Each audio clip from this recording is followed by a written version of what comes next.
So I suppose we should maybe start. It is 13, it's half past. Good afternoon, ladies and gentlemen. My name is László Kovács. I'm the Vice Rector for Education at the Kodolanyi János University. We are happy to welcome you at the joint event of the International Center for Democratic Transition, ICDT, the Eurasia Research Center of the Neumann János University, the Kodolanyi János University Chair of International Relations. This webinar is part of ICDT's The Story Behind series, titled as Afghanistan Between Chaos and New Order. I take great pride in welcoming all the attendees, especially the speakers. Mrs. Sima Samar, Chair of the Afghan Independent Human Rights Commission, former minister. I hope she will join us maybe a little bit later. Dr. Attila Demko, head of the geopolitical section of Matthias Corvinus Collegium. Professor István Tózsa, head of the Geopolitical Research Center, Neumann János University, and Professor Dr. István Gyarmati, ambassador, professor of the Kodolanyi János University. He will chair the following webinar. Before he takes the floor over from me, I will provide you some technical instructions. First of all, please mute yourself if you are not speaking. And be prepared that the webinar will be recorded and used for educational and scientific goals. And of course, you can use the chat function in Teams as well. Professor Gyarmati, dear István, the floor is yours.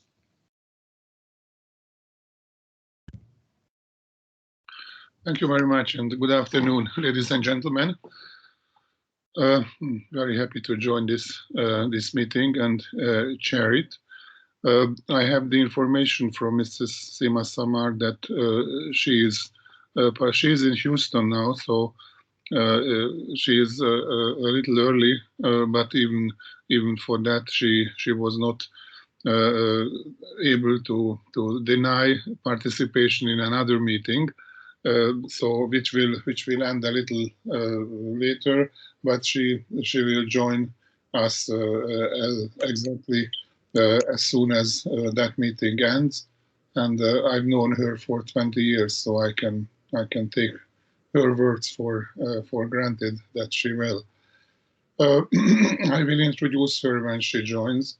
I want to introduce the discussion a little. A friend of mine who used to be the chair of TFI University said the chair of the meeting is like the role of the chair of the meeting is like a door, open and close. But I will do a little more than open, not more than that to close, because I think we face an extremely complicated situation these days in Afghanistan. Elsewhere too, but now we talk about Afghanistan. And of course, complicated is a commonplace. Anything is complicated in today's world. But Afghanistan, I think, deserves this adjective more than most of the other issues that we have to face in the world. And there are questions that arise, especially now that we commemorate 20 years of the September 11th terrorist attack in the United States, and at the same time the complete withdrawal of the United States from Afghanistan. This is the first time in 20 years, a few days in 20 years, that there is no American soldier in Afghanistan, at least not officially. Those who are there, we don't want to know. So this is a very unique situation. How did we get there? I think we will discuss, I hope, two issues, because there are two big issues.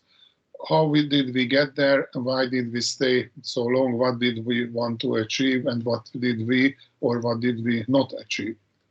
I'm afraid that the second list will be longer. And the second one is the future. We don't have a crystal ball. If somebody has, please give me a sign, because then I give her or him the floor immediately. But lacking a crystal ball, we do what the great Chinese scientists and generals 3,000 years ago suggested to everybody, and I think everybody should learn from him. It's about Sun Tzu or Sun Tzu, depending on how you pronounce. Even Chinese don't know how to pronounce it properly. So Sun Tzu said that the most important thing in life is planning for different scenarios. And I think, and he also added that the scenario that you plan for concretely is the only one that for sure will never happen. But it's still very important to plan. So what do we plan for? What are the scenarios? How did we get there? Everybody knows. The question is, I think in most of the world, that the mistake was not to get there, but the mistake was to stay there for too long. And we had a chance in 2007, 2008, when we could have got out in much better circumstances than today, and we could have spared a lot of lives. And maybe even the result would have been better. But that's what we don't know. How will be the result of the withdrawal of the American and Allied troops from Afghanistan? What will happen in Afghanistan? The situation is not only complicated but also confused. We know that the Taliban took over. We also know that the Taliban is a group of several different groupings. We have heard now, I'm sure you did too, that 3 or 4 days ago, according to unconfirmed reports, the leader of the Taliban was killed by the Taliban. So one Taliban has killed the other one, and this was not somebody. If he was killed, we don't even know if he was killed, but we know that he was the leader of the negotiating delegation with the Americans. He was appointed interim deputy prime minister and foreign minister. He was was the leader of the moderate fraction, and was killed by the most, if he was killed by the most aggressive fraction. So that's not a good sign, and we still don't know. We had an audio message from him, but you know, audio messages are these days not very reliable. Even video messages can be falsified. So we don't know. But that's an illustration of the situation in Afghanistan. We don't know. We don't even know what's going on in Afghanistan. We don't know also because there are different things going on in Kabul, or in different parts in Kabul, outside Kabul, in the north, in the south. Afghanistan is a very complex phenomenon. It's not a nation state. It is composed of many different, I would say, tribes. The Pashtun are in majority, but the Pashtun are also composed of 2 or 3 different parts. And there are Tajiks, Uzbeks, Hazara. So there is a composition that is very difficult to follow. What we need to know, we know that Afghanistan is Muslim, but the last years we have learned that Muslims are not unified, and the most the not very small but not very big group of the Hazaras, who are the I would say like the Jews in Europe. They are different. The Hazaras are Shiites, and the rest is Sunnite. So when we speak about Muslim, and we speak about foreign influence, we speak about the Muslim influence from Pakistan, the Sunni influence from Pakistan, the Shiite is the influence from Iran. And we need to know that Western Pakistan has belonged to Iran for a very long time. Some people who know the situation even call that Western Afghanistan might be called the Transylvania of Iran, where influence and investment is very high. There is even a highway in western Afghanistan. And there is Chinese influence and Russian influence, which is by far not Muslim. So the situation is pretty confusing. We can also know that there is competition. So in one respect, this Taliban is different from the Taliban of before 2001. They want international relations. What kind of international relations? Who with whom? What are they ready to do in order to maintain his international relations with different types of countries, from China to the United States and from the European Union to Russia? It's still an open question. So this is what we will discuss in the next hour. The plan was that Ms. Sima Samar would start, and I see she is not yet here. But we can wait for her as long as necessary. And in order to avoid getting bored, I think we will ask, or I will ask Attila Demko to start. I have two remarks to make. First, I don't need to introduce Attila too much. I think most people know him. Those who know can use Google to get him known better. He is kind of a, I wouldn't say not a student of mine, but I consider him very close to me in terms of long years of cooperation. Also a friend. And, in addition to this, a very knowledgeable person. But you will see yourself, and you will be the judge if I'm right or not telling that he is knowledgeable.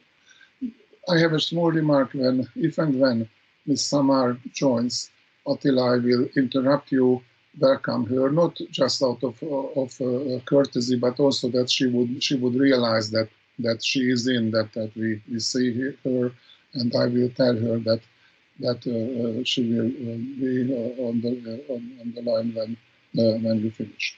So I hope I could explain sufficiently what we will be hopefully able to accomplish in the next hour or so.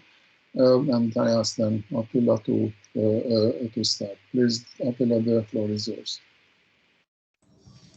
Thank you very much, Ambassador, for your introduction and your kind words. Actually, you said most of the things I wanted to say already, because the most important thing we have to see with Afghanistan that we don't know. We don't even know what we don't know. Can you hear me? Oh, okay. So that's the real question. If even the Taliban knows, the Talibs know what is going on in Afghanistan. It's a huge country. It's a country of 650,000 square kilometers. It's a country of remote villages. It's a country of many valleys with different outlook on the world. So it's when we say that it's a multi-ethnic country, we are not doing justice to Afghanistan. Actually, this is a country of a thousand and thousands of little Afghanistan. So once I heard from in Afghanistan from an expert, from a local, that actually how many Afghanistans there are, well, how many villages are there in Afghanistan? So that's why it's extremely hard to predict anything when we talk about Afghanistan. It's very hard to foresee even the next few weeks. So that's why I'm saying that the ambassador already said the most important things, and whatever we do here, it's a guessing game, since I don't believe that even the Americans or even the Talib power themselves have the full picture. And another thing I want to reflect on what the ambassador said in his introduction is that this power is not united. We heard about this news that possibly Mullah Baradar is dead. Ambassador, I think maybe I should stop here for a second now, because we have our guest from the United States, from Afghanistan and the United States. So I stop now. Hello, Simas. Thank you very much for joining us, especially when you are very busy. I know that you have approximately 200 conferences a week these days, understandably.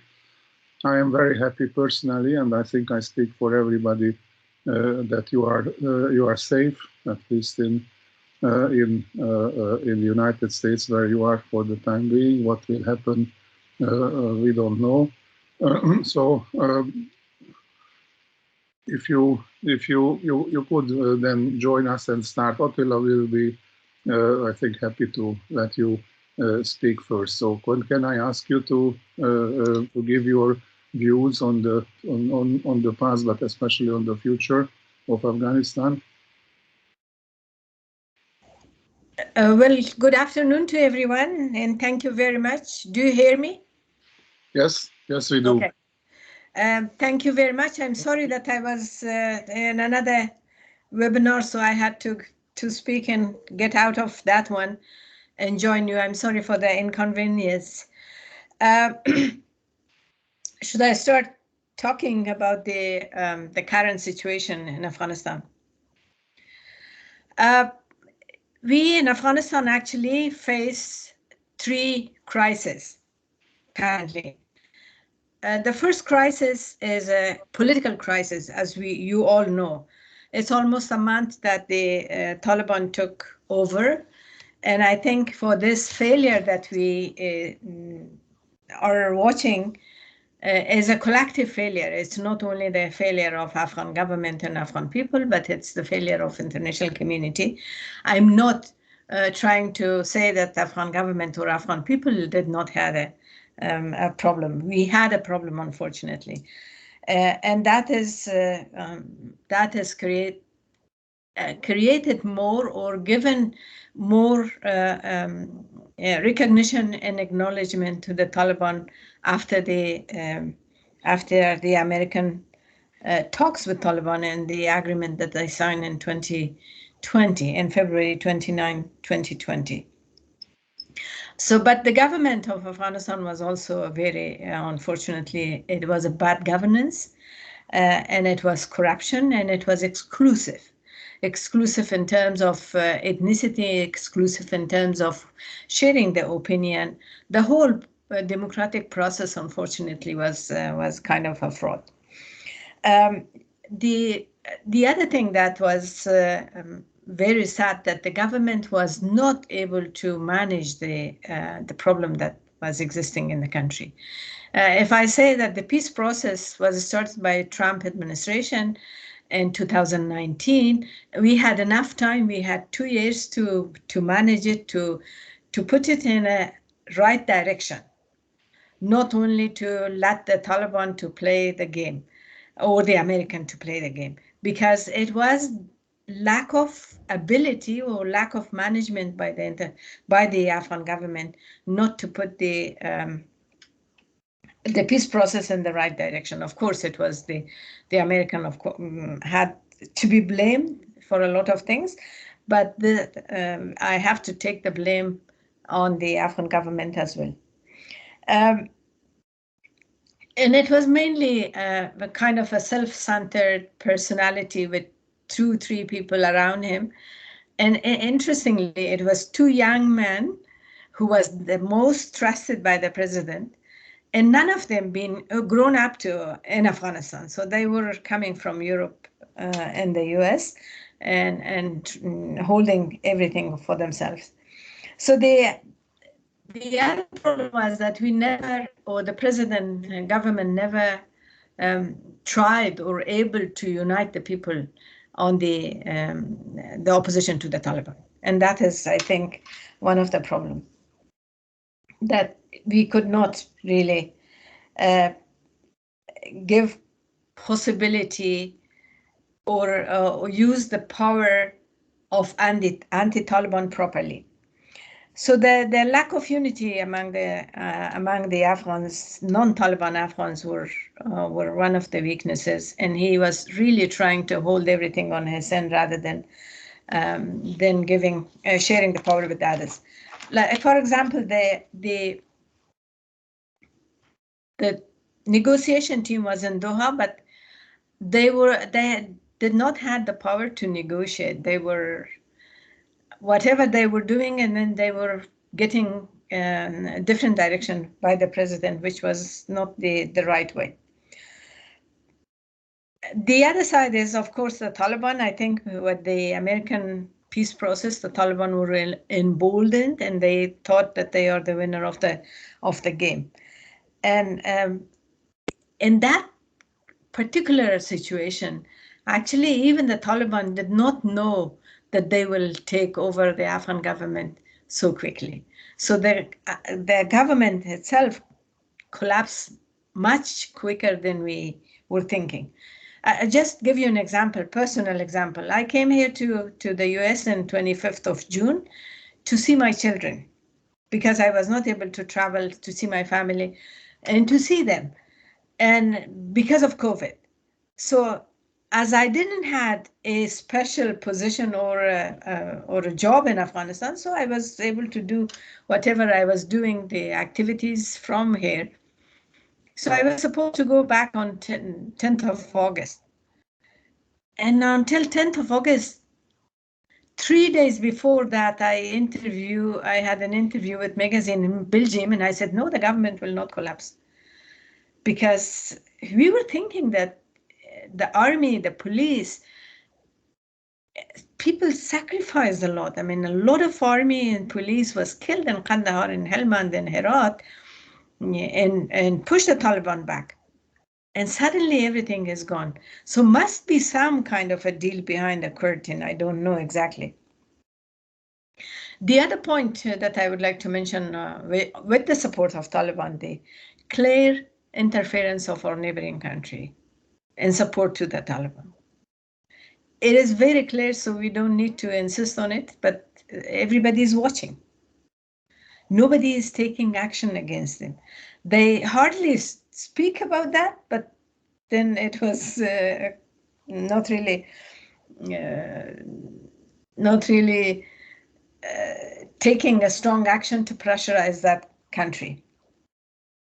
The other point with Taliban, we all know that even if they were trained and they are supported by ISI and so on, but they are not able to control, to have a proper management and governance ability. They have problem with minorities, they have problem with women.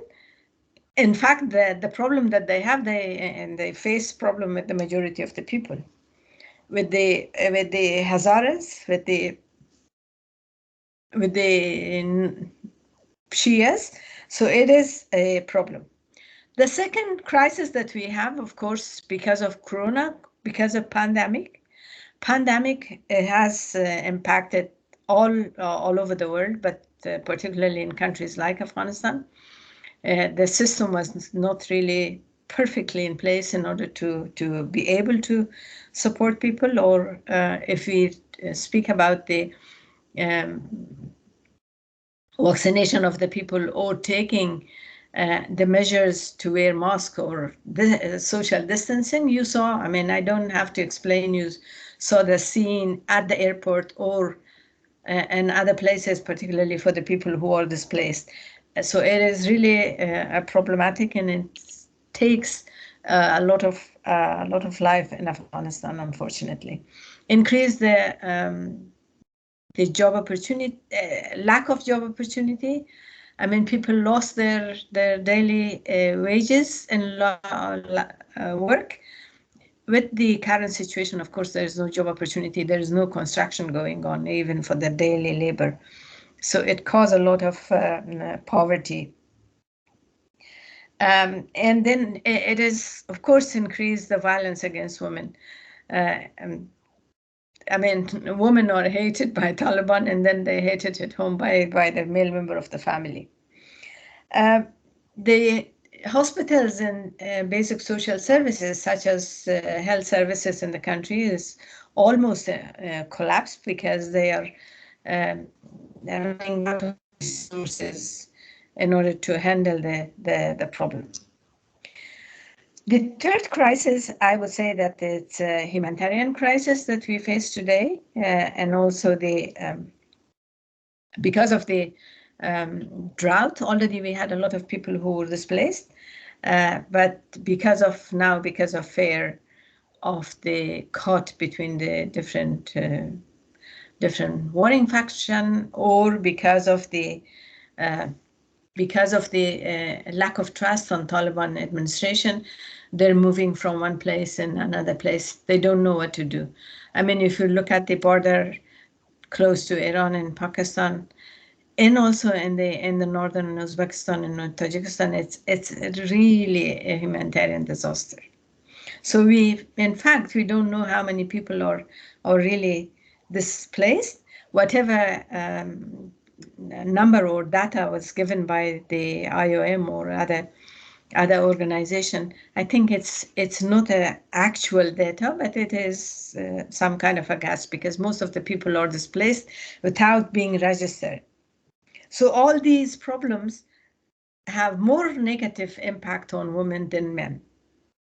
So you can see that the forced marriages, the child marriages, the selling of the girls and trafficking of the children, separation of the families are happening in different parts of the country. What the international community can do, one, I think the international community can be engaged with Taliban without giving them a bribe or recognition, because it's I don't have to explain, everybody knows. But to be engaged in order to impose or push them for some changes in the country and their policies. You know that they are beating up the people, killing, arbitrary killing is going on, torture is going on, which is all commission of war crimes and crimes against humanity, forced displacement, forced marriages. The second point that I would like to say, it should be a lot of pressure should be put on the countries who are supportive of Taliban. And those issues should be really raised loud and publicly, and action should be taken, not only condemning by words, but by action also. The third point that I would like to say that on the issue of violation of human rights and commission of war crimes and crimes against humanity, international community should not be quiet. They should raise this issue, because the culture of impunity is one of the reasons that we are going through, and the history is repeating itself in Afghanistan.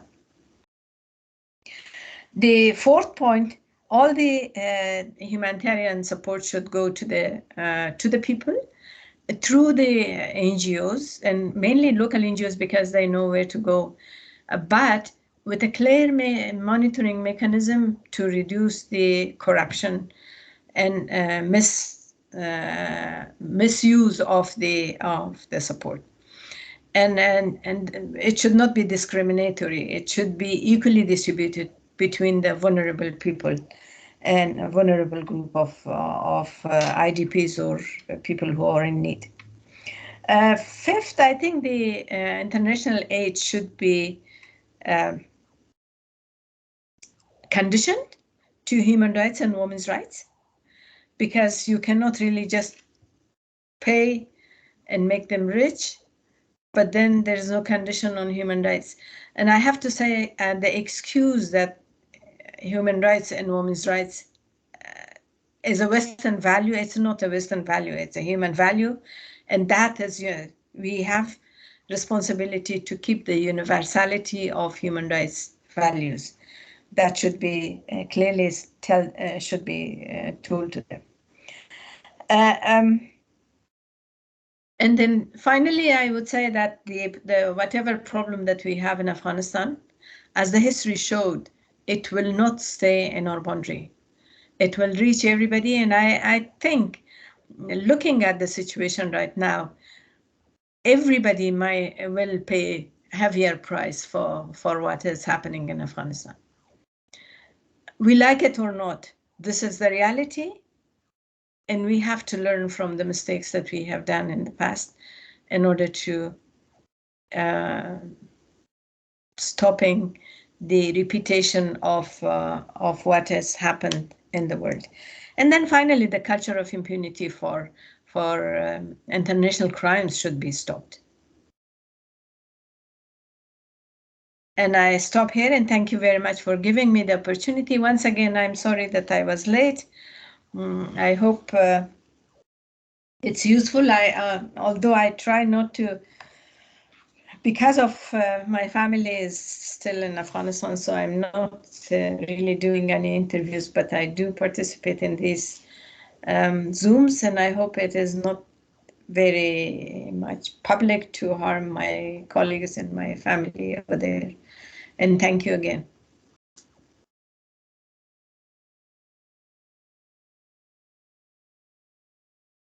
Thank you very much. Ishtan, please activate your microphone. Sorry. Yes. Thank you very much. I think I'm expected to say it was very interesting, but that's a commonplace. Everybody says it was very interesting, but it was really very interesting what you said, especially hearing this from you.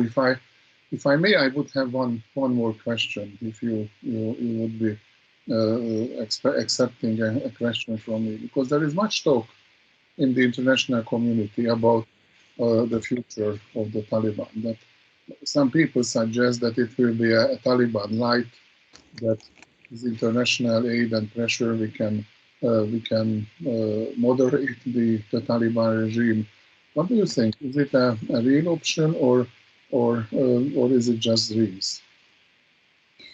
Well, I think there's few points here. One, as a human being, you might be able to change, and the people are changing behavior. Particularly the opportunists really adjust themselves to the environment. We see this not only in a politician in Afghanistan, but everywhere. But on the issue of Taliban, I think they're the same people. They're the same people with same mentality. They keep saying that they are changed, but look at their cabinet. With all the promises that they made, that they are going to make it inclusive, they are going to give the right to minorities and women, but which kind of a right they give? I mean, Islam itself started with word Iqra. Iqra means read. And this is something that is not respected by Taliban. I mean, you cannot read if you don't get education. You're not born with the ability to read. And what? I mean, how they can justify that they are changed? Some of the districts in Afghanistan have been under their control from the beginning. I mean, after the 2001, the collapse of the Taliban regime in Helmand or in some part of the country. And there were no girls' school, no boys' school as well. And now they're trying to change the curriculum.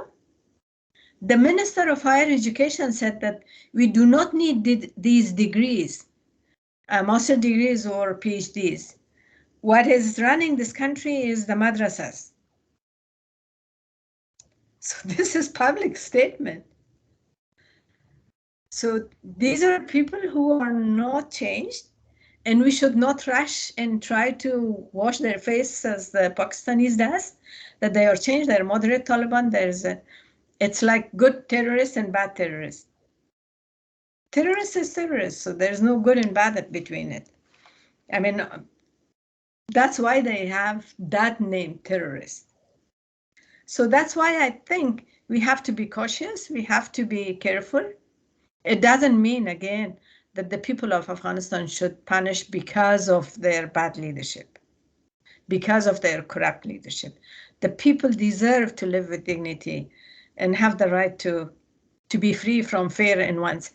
Everybody live in fear. I'm currently in the US, but all of my family is inside, and I constantly live in fear. When I open the news, I'm really afraid that something else have happened in the country. Should I be punished because I born in Afghanistan? I stop here. I'm complaining too much. I'm sorry.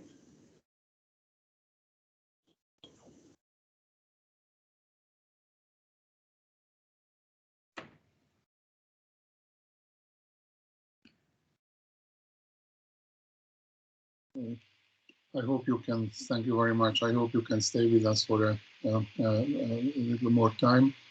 The next will be, actually will continue his speech. He started, Mr.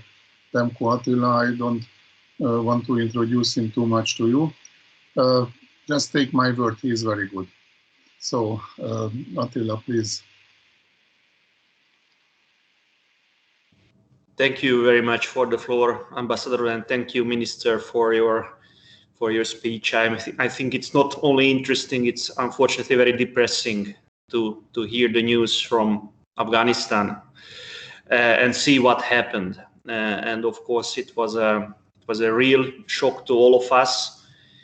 It was a real shock to me. You know, I spent 8 years as desk officer for Afghanistan in the Ministry of Defense, and then as head of defense policy, I was there. I read the reports every day.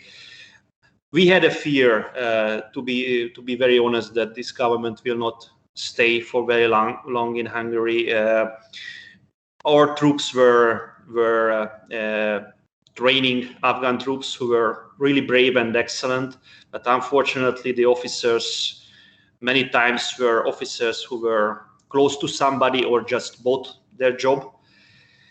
And unfortunately we were fooling ourselves because it's not a secret now to tell that NATO had a policy that all officers will pass their exams, whatever their real knowledge is. So it's not up to the Afghan soldiers what happened, for sure, not for their lack of bravery, but definitely the officer corps and the government was extremely corrupt. And unfortunately, we as international community and NATO, we could not change the system. Maybe we didn't even try, but we definitely could not change the system. So that's why there, I think, it was not one deal, Minister. I think there were thousands of deals which led to this cascade of events, this collapse of the government, at least hundreds of deals in separate locations. And that's why it was unforeseen. We couldn't foresee the speed. We could foresee, I think, unfortunately, that it will happen one day or another. And just to reflect on what the Ambassador Yarmati said on the Taliban itself. So what we saw in the past and what I think we see now is that it's not a unitary organization, and it's very visible that that certain forces like the Haqqani network are more extreme within the leadership, and there are less extreme elements, but even the less extreme elements are extremely far away from inclusive and acceptable. But unfortunately, what I am fearing, and the ambassador talked about, we should talk a bit about the future. What I am fearing personally, that the less extreme elements will be defeated in the future, and the more extreme parts of the regime will take over. This is usually the dynamic of events, and now I think we see that the Haqqanis and some others, especially those who are not really knowing the outside world, and let me say, the country, the minister avoided to say it, it's Pakistan.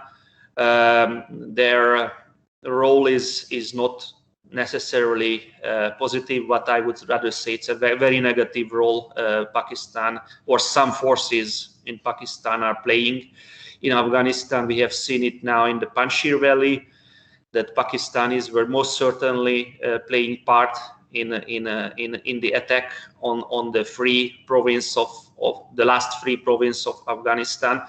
So all this makes the future, I said the word before, depressing, rather depressing. So to me, the question is if we can somehow, the Western community or the United States can somehow steer away the current regime from becoming even more extreme. We need, unfortunately, this is not easy, because as the ambassador said at the beginning, there are other stakeholders. The West and the United States has a big loss of credibility in Afghanistan in the last few months. Meanwhile, China is close, and the Chinese are talking to the regime in a different way, and they are not asking about rights and human dignity. They are asking about business. They are asking about cooperation. And it seems that the Taliban regime is open to make deals with Beijing. The Russians are also much more pragmatic in their deals with the new regime. And unfortunately, these two players can play a far more important role in Afghanistan in the future. Let's hope that they will, at least for their sake, because I think it's the common interest for everyone that at least this new reality in Afghanistan do not overspill to the neighboring countries, that they will help and I'm saying it in brackets, the moderate elements within the new, again, I'm saying it in brackets, government. But otherwise, I'm really afraid that for a while, NATO and the United States will be a force which is not trusted and without a reason by those parts of the Afghan people who were ready to fight, who were ready to stand up. And this is the conundrum. This is the problem we have to deal with in the future. That this lack of credibility, this lack of trust, and again, this lack of trust is not without a reason, unfortunately. Thank you. Thanks very much, Attila. I think without further ado, we move to the next and last speaker, to Mr. Professor Tózsa István, who is coming from the Neumann János University, one of the organizing partners for this event. So, István, if I could ask you to give you your concise evaluation of the situation. A real professor must have a PowerPoint presentation too, so please, the floor is yours. Thank you very much. Can you hear me, everyone? Thank you. Yes, we can. Okay, I'm happy to be invited here. And as I am a geographer by profession, my short introduction will be different from the previous ones because it has a very broad historical, geographical, and geostrategic interpretation, subjective interpretation of Afghanistan, of the Afghanistan problem today. We need geography and history to be able to place this problem in this geographic region, to understand the processes undergoing there. So you can see from the first slide that is showing a very typical Ukrainian or Eastern European Russian landscape, that is to say croplands on end with blue sky above. And this is the so-called heartland of Europe. And please, the next slide, please. Move on to the next slide. Just a moment, I'm trying. Yes. Thank you very much. Okay, see, in a geographical interpretation, in a rather old geographical interpretation, the European and the Asian continent, especially the northern half of the Asian continent, which is very rich in lots of deposits and mineral deposits and resources, raw materials. Actually, the richest region in the world. Many of these deposits are unexploited even today, and this word island has a key area, the heartland. If you look at this map, you see the heartland is situated mainly over Eastern Europe. Mind you, that Eastern Europe in itself is larger than Northern Europe, Southern Europe, Western Europe, and Central Europe altogether. So when we say Europe, we usually think of the European Union. However, the major part of Europe belongs to Russia, Ukraine, and Belarus, and we should keep it in mind. Next slide, please. Yes, move on to the next slide, please, because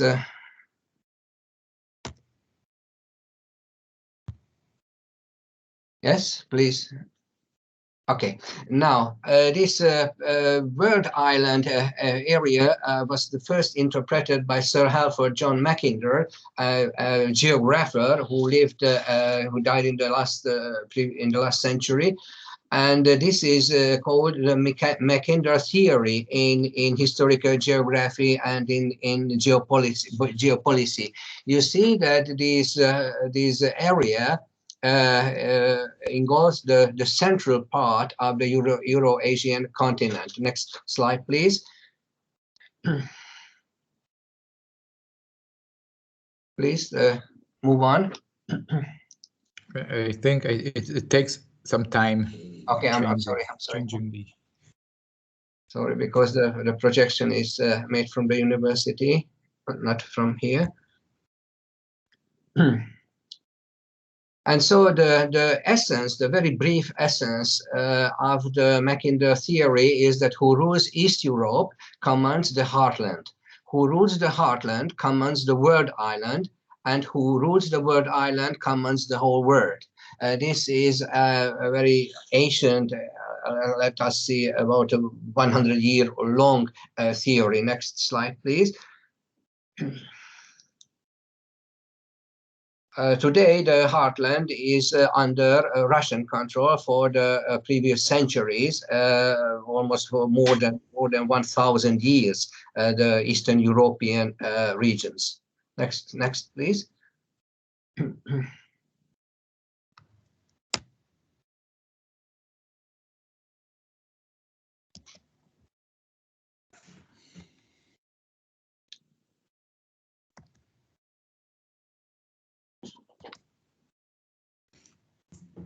Okay, now there have been gigantic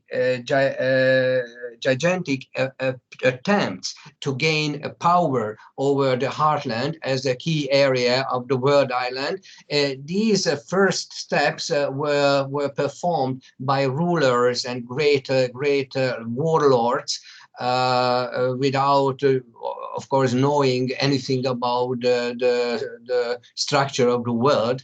As it was really. The first attempt was made at Attila the Hun, whom we Hungarians know very well, after Christ, 450 after Christ, and he reached as far as today's Hungary.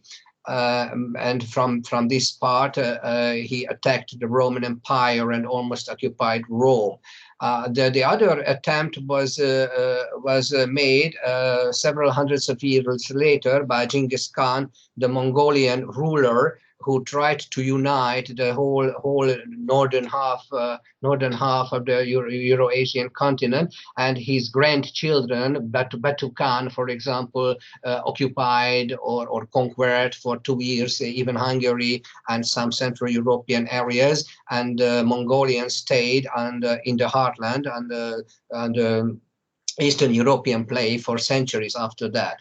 The next attempt was made by Napoleon, who got as far as Moscow, and then Hitler, who got also almost as far as almost occupied Moscow.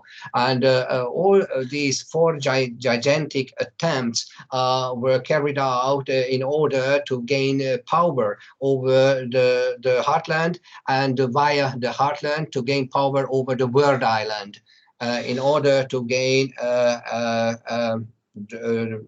very important role in world history and in world power, even without the necessary global geographical knowledge. We could say these attempts were made instinctively by these politicians or warlords. Next, please. And then we should mention Brzezinski, the so-called Brzezinski doctrine, which I name. And if we read he used to be a very important political, geographical, geopolitical, geostrategic advisor of several American presidents, and this Brzezinski doctrine can be summarized in three main sentences, like block the heartland's access to the world oceans, especially to the Indian Ocean in this case, keep the heartland divided with the constant wars on the rimland regions of the heartland, around the heartland and around the world island, that is to say Eurasia, and balance out the heartlands, the powers. And at the time of Brzezinski, it was mainly the Soviet Union which had to be balanced out. Actually, next slide, please. And this is the Brzezinski doctrine is shown in a geographical context.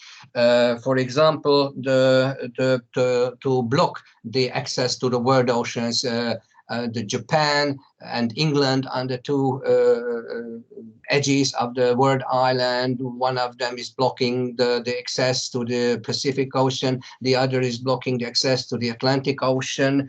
And then in the southern parts of the heartland, we see Turkey with a very strong NATO army, which was convinced, Turkey was convinced to enter the NATO and to become a very strong army of the NATO. Then Iran and Pakistan, and then India, a great power again with a separate strong culture and economy, and then China again. So these are the powers circling the world island. And when Brzezinski said keep the heartland divided, we can refer to the Ukrainian crisis, to the Crimean Peninsula crisis, and then the Caucasian region, the crises in the Caucasian regions, north. The different Abkhazian and other nationalities in the Caucasian region, which is threatening with war, and finally the greatest crisis centering first between Iraq and Iran, and then centering around and in Afghanistan. Next, please. And this is, we all remember, or many of us still remember, 1980, when the Soviet Union, as a last effort of the so-called Great Soviet Union and the Great Red Army, the last effort to keep the second place in among the superpowers of the world, tried to get access to the Indian Ocean, to establish a military base in Afghanistan. It lasted for 6 years until the new wave was introduced by Gorbachev, Secretary General of the Soviet Communist Party, and then they withdrew. The Russian troops withdrew from Afghanistan, leaving the floor for China, India, Pakistan, and Iran around of Afghanistan, around this very interesting strategic point of the word island. Next, please. And what we are talking about, the U.S. military presence for the last 2 decades in Afghanistan, and in the meanwhile, Russia has changed a lot, having lost its economic world power, and China has gained again a lot. Next, please. And in 2013, China again, after Attila the Hun, Genghis Khan the Mongolian, Napoleon the French man, and Hitler the German, China launched the New Silk Road projects under different names. And you see that it has a maritime, a sea voyage routes towards Europe, but it has some continental routes towards Europe. And this red line shows the shortest ways from China to have access to Europe. And you see that these routes are somehow crossing. The longest continental road is crossing the southern region, rimland region of the world island. And this time it is not a military attempt, not a military conquest, but this time it is going to be some kind of an economic conquest launched and introduced by China. Next slide, please. Excuse me, can you cut a little short? We've been going on for too long, and I want to... Yes, this will be the last 2 slides. Thank you. As you see, that Afghanistan is unfortunately situated from a geostrategic point of view right in the shortest continental way of the New Silk Road, and because of this uneasiness and political instableness in Afghanistan, the China commercial roads has to be much longer. Either they go to the south or to the north. Next slide, please. Yeah. Going to finish, and now that the US is withdrawing from the area, the floor seems to be a bit more free for China, especially if it is in alliance with Russia. And the China, Russia, EU commercial links and commercial power is very threatening, could be very threatening to the traditional US geostrategy. Next, please. Here is the balancing out, the third element of the Brzezinski doctrine, balancing out the word island, which now includes, besides Russia, it includes China as well. You see the military bases around the territory. Next, please. Which reminds us of a very old joke from the socialist times. We were laughing at this at one time, which is the most aggressive country in the world, and the answer was the USA, because it is intervening Soviet domestic affairs all over the world. Next, please. So this is a big question mark at the end. What is going to happen now that the US left the area and it seems to be unstable again for the reasons you have been mentioned in the previous presentations. And the last slide, please. And so you see this is a boxing match between the US and China, and on the left-hand side, upper left-hand side corner, you see some diagrams in which they usually try to compare the potentials of the US and China economic competition. And so I can finish it with the very famous words of Bob Dylan: the answer is blowing in the wind. Thank you very much for your attention. Okay, thank you very much. So this is the end of our prepared presentations. I wonder if Sima has some comments to what has been said. I think one point that I would like to raise, of course, that the Security Council, which has this 5 permanent member, unfortunately not much or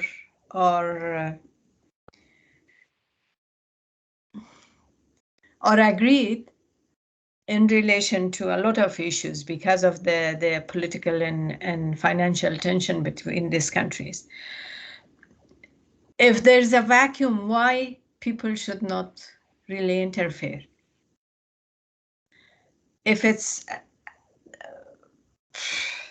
so, the people are asking that China would be in Afghanistan, and why not? If there is a vacuum, anybody can be there. So the game that our other neighbor country play in Afghanistan, most probably Chinese would be better than that. So the whole war in Afghanistan and the fighting in Afghanistan, at least in the last 44 years that I am witness and I know and I see it, has been proxy war.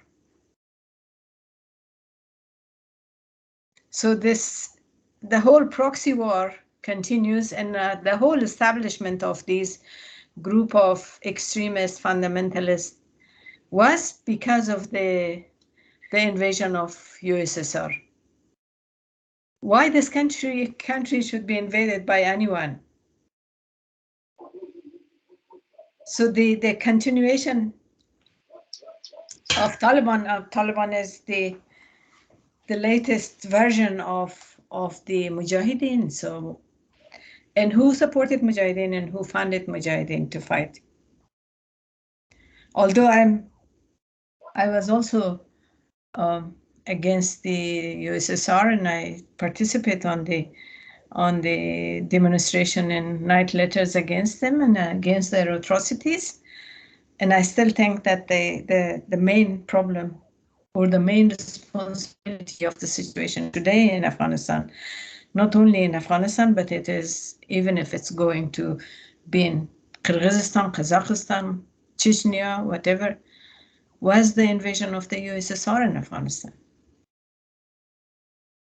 So I personally think that honestly, we have to put the people in the center of our policy, rather than our political, financial agenda to sell our own weapon and missiles, to test our missiles in Afghanistan. I hope your dog is really... He wants to make a contribution, but his English is not good enough, so. Okay, okay. Did you brought it from Afghanistan? No. Well, no, but maybe when I visit Afghanistan next time, I will bring him with me to deter the Taliban. Okay, but I think one of the maybe the advocacy that we all can do is that in the Security Council, the permanent member of the Security Council should put aside their differences and not apply it in Afghanistan. So to reduce the humanitarian crisis and the suffering of the people. But of course, it's a very naive wish. But if we can pressurize, why not? If you can advocate, it's a good cause. I stop here. Well, thank you very much. Well, the Security Council, I think, is worth of a few separate conferences to discuss what and why it can or cannot do. But you know, dum spiro spiro. Let's hope that in this case there will be at least some common ground in the Security Council. The question is, of course, what is the enforcing power of the Security Council in this respect? But I think if we would be able to create some cooperation, serious, meaningful cooperation, China, Russia, United States would have sufficient leverage in Afghanistan to not to create something good, but something less bad than what we have here. And we have to be modest. As the Americans say, best is enemy of good. So we still could go for something good, but we shall see.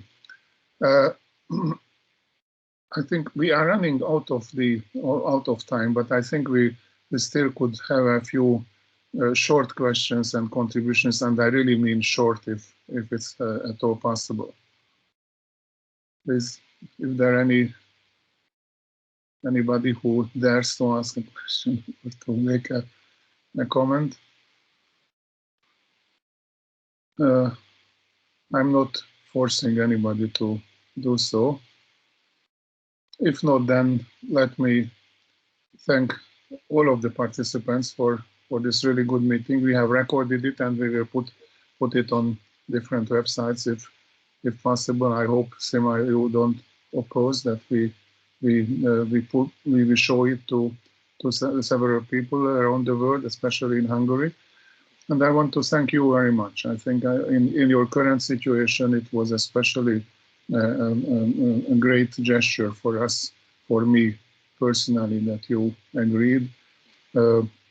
I cannot wish enough good and enough success and enough luck and enough happiness to you and through you, the people of Afghanistan. But you know, if you have a real good old friend, not in terms of your age, but the time that we have been friends for, then it's much closer to your heart to understand and to internalize what's happening in your country. So, and I have been there several times. We met there twice, I think.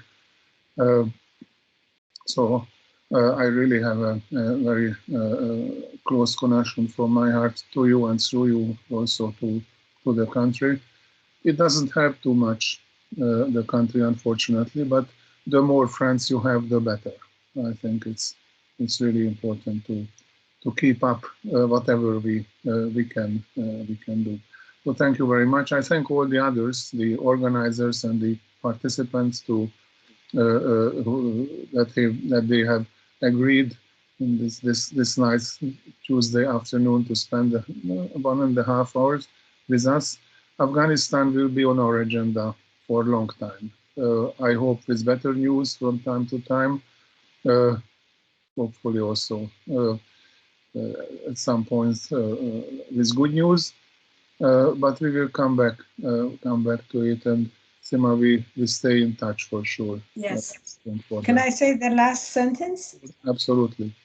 I would also ask our colleagues and friends if you can support some educational program in Afghanistan, because we need education to be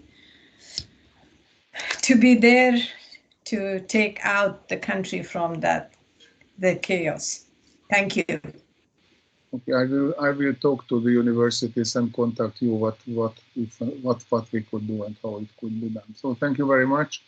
Thank you. Have a nice evening for the rest. A good day for you, Sima, and I hope to see you at some point somewhere also in Thanks. person. Thank you. That's it. Thank you very much. To all participants for being there. Thank you to all speakers. And have a good follow-up with this video and sharing the information. Thank you very much. Thank you. Goodbye. Goodbye.